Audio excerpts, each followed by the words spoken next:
Abu Muhammad al-Jawlani is a name that has haunted the Syrian regime for years. His real name is Ahmed al-Sharaa, a detail only recently revealed. Jawlani leads Hayat Tahrir al-Sham, the dominant force in what remains of rebel-held Syria. For years he was a shadowy figure, his face rarely seen, but his influence was undeniable. Jawlani's fighters were the most disciplined, the most effective against Assad's forces. They were also the most feared, accused of brutality and extremism. HTS, with Jawlani at its helm, became synonymous with a hardline interpretation of Islam. They imposed their will on areas they controlled, often through force. The West, wary of another Islamic state, kept Jawlani at arm's length, but on the ground his fighters gained ground. The Syrian people, desperate for an end to Assad's brutal rule, saw in Jawlani a possible savior.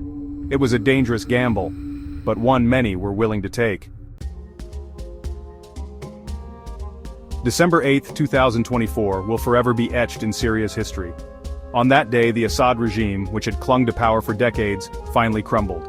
HTS forces, spearheaded by Jawlani, entered Damascus. The capital, once thought impregnable, fell with surprising speed. The advance had been swift and brutal. HTS fighters, emboldened by a string of victories, cut through government lines.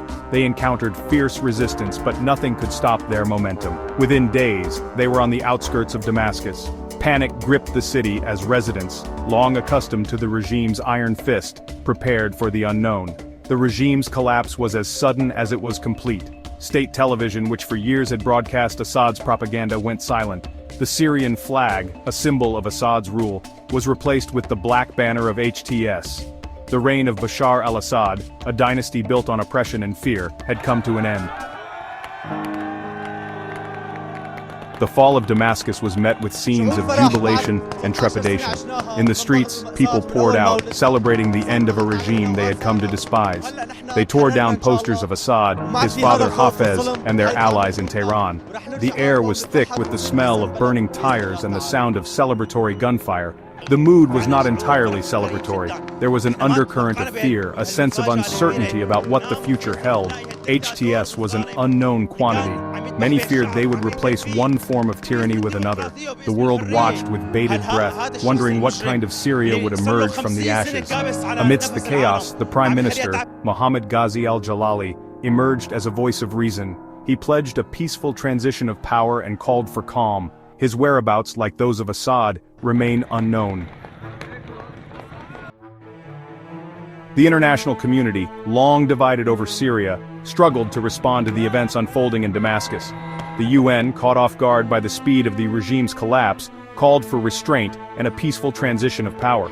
The US, wary of HTS's extremist ideology, expressed concern about a potential Islamist takeover. Israel, which shares a border with Syria, watched the events with growing alarm.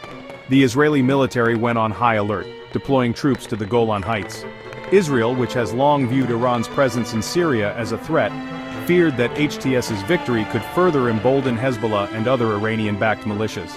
The fall of the Assad regime marks a turning point in the Syrian Civil War. The conflict, which began in 2011, has left hundreds of thousands dead and millions displaced. The country lies in ruins, its economy shattered, its social fabric torn apart.